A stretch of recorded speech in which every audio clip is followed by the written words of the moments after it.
জাতীয় জরুরি হেল্পলাইন 999 চালু করা হয়েছিল নাগরিকদের দুর্ঘটনা, অপরাধ, অগ্নিকাণ্ড বা চিকিৎসা সংক্রান্ত জরুরি পরিস্থিতিতে তাৎক্ষণিক সহায়তা দেওয়ার জন্য।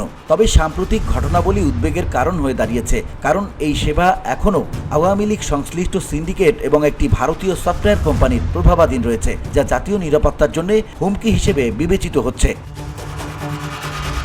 জাতীয় জরুরি সেবা 999 প্রকল্পের ধারণাটি প্রথমে সাবেক প্রধানমন্ত্রী শেখ হাসিনার পুত্র সজীব ওয়াজেদ জয়ের মাধ্যমে আসে। এটি প্রথমে 999 ন্যাশনাল হেল্প ডেস্ক নামে চালু করা হয় এবং তথ্য ও যোগাযোগ প্রযুক্তি বিভাগের অধীনে পরিচালিত হতো। পরে প্রকল্পটি স্বরাষ্ট্র মন্ত্রণালয়ে স্থানান্তর করা হয় এবং বর্তমানে এটি বাংলাদেশ পুলিশের অধীনে পরিচালিত হচ্ছে। 2017 সালের 12 ডিসেম্বর ঢাকার metropolitan police crime command and control সেন্টারে সজীব ওয়াজেদ জয় আনুষ্ঠানিকভাবে এই সেবাটির উদ্বোধন করেন।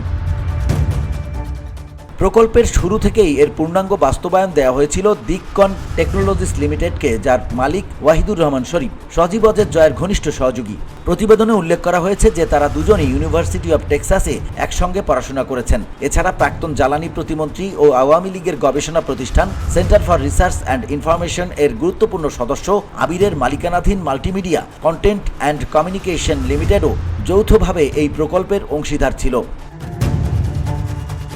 এই দুটি কোম্পানি ট্রিনিটি নামে একটি সফটওয়্যার ব্যবহার করে পুরো 999 অবকাঠামো তৈরি করে, যা সম্পূর্ণরূপে একটি ভারতীয় কোম্পানির মালিকানাধীন। এই সফটওয়্যারটি জিআইএস ট্র্যাকিং, কল গ্রহণ, কলারের তথ্য, ফোন রেকর্ড এবং সিস্টেম নিয়ন্ত্রণের মতো গুরুত্বপূর্ণ কার্যক্রম পরিচালনা করে, যার ফলে ভারতের কাছে গুরুত্বপূর্ণ ডেটা প্রবাহিত হওয়ার আশঙ্কা রয়েছে। ধুলো, ময়লা ও ক্ষতিকর ধূলিকণা থেকে নিমিষেই মুক্তি দেয় চৌধুরী এয়ার পিউরিফায়ার। এর শক্তিশালী সাকশন ঘরের কোনায় কোনায় লুকিয়ে থাকা সকল ধুলা টেনে ফিল্টার করে এবং বের করে আনে নির্মল ও স্বাস্থ্যকর হাওয়া।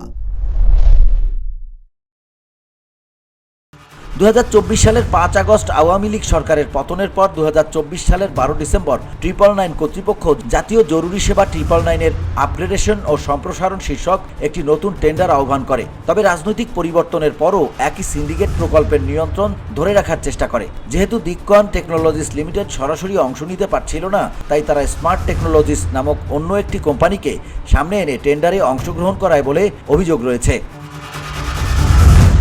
অতএব 999 পরিষেবা স্থায়ীভাবে উন্নত সফটওয়্যারের মাধ্যমে পরিচালিত করার দাবি জোরালো হচ্ছে। স্বচ্ছ ও স্বাধীন একটি বিডিং প্রক্রিয়া নিশ্চিত করা জরুরি, যাতে অপচয় রোধ করা যায় এবং বাংলাদেশের জরুরি সেবার স্বচ্ছতা ও নিরাপত্তা বজায় থাকে।